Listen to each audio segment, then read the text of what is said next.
when we drive a car, my husband drove a car, we saw so many explosions under our house, and we realized that now we couldn't come back, and my husband decided to drive me to Romanian border. Good morning. This is Epicenter NYC. We connect our communities to news, information, and each other. I'm Andrea Pineda Salgado. On February 24th, Putin announced a quote-unquote special operation to demilitarize Ukraine. Just moments later, the assault began through airstrikes and missiles. And soon after came a large ground invasion. That same day, Ukrainian President Volodymyr Zelenskyy enacted martial law. Now, 48 days later, the war wages on. Millions have fled seeking safe haven abroad, including journalist and mother Yana Miroshnychenko.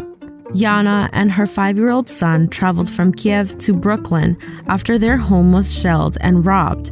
Her husband, Igor Miroshnychenko, is a sports journalist turned politician who remains in the country along with their other family members. Today, Yana talks about what that first night of war was like and her experience leaving the country, her husband and her family behind, all while 6 months pregnant. My name is Yana Miroshnychenko. I'm from Ukraine. I'm from Kyiv. I arrived from Kyiv because now in Ukrainian it is terrible war in Ukrainian now. Could you tell me a little bit more about what life was like in Ukraine before the invasion? Yes. I worked many times, a lot of years as journalist, but the last 5 years I had my production of television videos and videos for social medias. I have a good job, I have a good business, I have a family, I have a husband, and I have a good life before invasion of Russian soldiers. Can you tell me a little bit more about your family? Yeah, I have a husband. My husband is a famous journalist in Ukrainian, and now he is a politician, and he is a businessman. I have a son. He's about 5 years old. He will have a birthday on May. And now I'm pregnant. Now I have 28 weeks pregnant. And at first day of this war, my house is situated near Gostomel, near military airport, which Russian soldiers wanted to occupy it. And my house was shelled, and was robbed.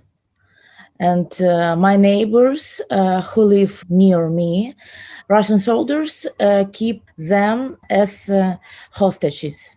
But we are lucky, we have a little time to escape from this place, and we were able to go from our house, and I was able to escape from Ukraine. My best friend from Odessa, Julia, she lives in New York now, about 12 years, and she invited me to New York because she said it will be safety for you and for your child. When you were back in Ukraine, did you think Russia was going to invade? I mean, how were those moments leading up to, the big invasion? At first night of this war, we woke up because we heard explosion, and we saw so many militaries under our house. We didn't believe what's happened, but after this terrible situation, we saw news, and we found out Putin started the war. I didn't want to go from my house. I didn't want to go from my homeland and my country. And I believed in this is must stop as soon. But unfortunately, the war is continued.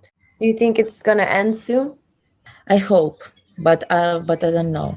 Do you have any family and friends that stayed behind? What happened with them? My family live in Odessa. Now I think it is not dangerous for them.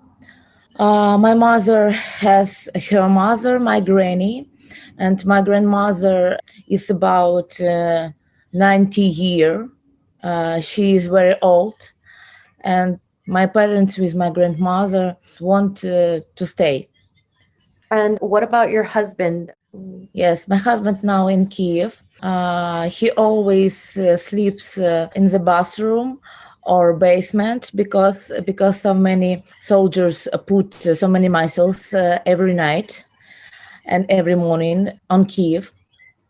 My husband works now as volunteer, and he helps to people.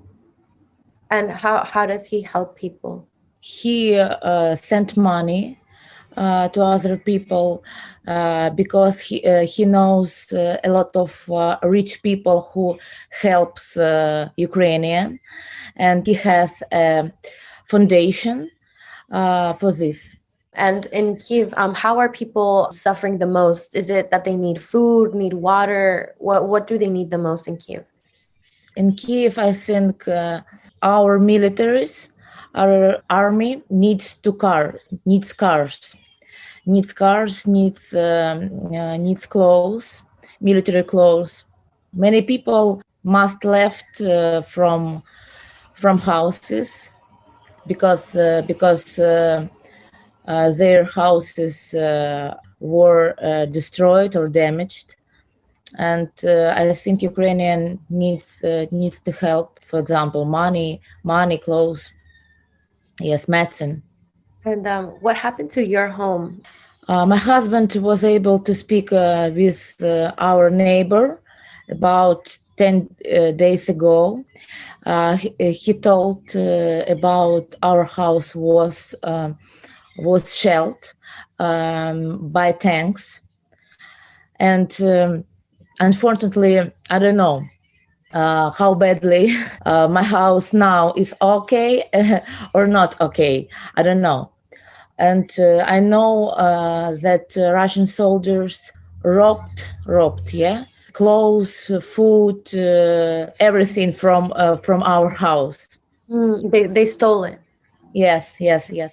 And when you came here, is there anything that you wish you would have taken? What happened when you came? What did you bring with you?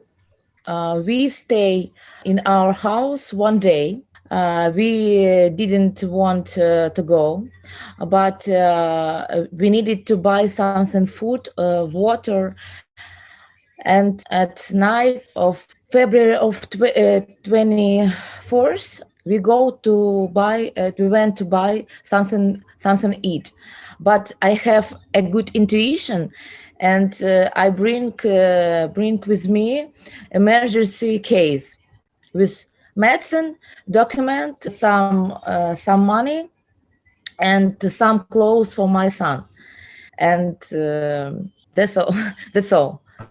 When we drive a car, my husband drove a car. We saw so many explosions under our house, and we realized that now we couldn't come back, and my husband decided to drive me to Romanian border. Mm-hmm. Yeah. And that's when you made the decision to come to the U.S.? Yes, because my friend wrote me from New York. She said me, you have a visa? I answer yes. I have a visa as tourist, and my son has visa too. And my friend invited me to New York. Yes. When you decided to come here, what was that like? Did you just make plans with her? Did you know other people? What happened when you came here to the US? I walked and crossed the border to Romania. Then we live with my son in Romania's volunteers house for 2 or 3 days, and then we were going to Milan, Italy, and from Milan we have a flight to New York. Mm-hmm. We have a long way. So what is life in New York City now? I was shocked. I met with so many kind people, so many kind American who want to help us. Many kind people wrote wrote my story on Facebook, and so many people sent me money, sent my son gifts, clothes for me, for my future baby. Many women help me to find doctors. Yes, it's so amazing for me. Yes. And how do you feel about that? It's so amazing. It's so amazing. I don't have words. I don't have any words. How's your son doing? He always asks about our daddy. He wants to call him every time, and he asked me, my daddy will be alive, and he always drawing so many tanks, military techniques of Ukrainian soldiers. Yes. And what do you tell him? I tell him everything is will be okay. Soon we will be able to come back, and you will see our daddy. Better help Ukrainians. I think American governments and American president will be able to help more, not words, but do some actions. For example, save our sky, and help us because we need more military techniques, more military airplanes and tanks, because our country is too small than Russia. But we have very brave people, very brave army, and I'm proud of my people. While Yana is grateful for all the help she's received, she hopes to go home soon. She has 6 months left on her tourist visa and does not want to become a refugee. But for now, with her due date soon approaching and the war waging on, she thinks her best option is to stay here. Luckily, there are many organizations across the city that are helping Ukraine and our neighbors like Yana, but they still need help. Yana specifically needs things like baby clothes, bottles, diapers, and postpartum clothing. Having to leave so quickly, all she took from home were important documents, a change of clothing, and her 5-year-old, and a Ukrainian flag. If you want to donate, click the link in our show notes. We've also linked to a nonprofit, Razum, that has put together a great list of resources. Finally, before we go, a weekly segment with our community manager focused on COVID-19 here in New York City. Over the past few weeks, we've focused on testing, booster shots, and COVID restrictions across New York City. And while it's important to stay in the loop, it's also important to have fun while doing what you can to stay healthy. So today, I'm excited to share a few of our favorite outdoor activities. I'll kick off the list with New York City's botanical gardens. You might not know this, but there are 7 botanical gardens across the city.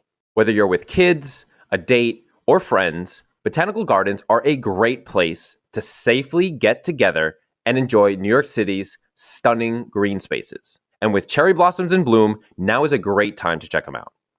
Next, while shopping indoors may still be uncomfortable for some of us, there are plenty of great outdoor markets.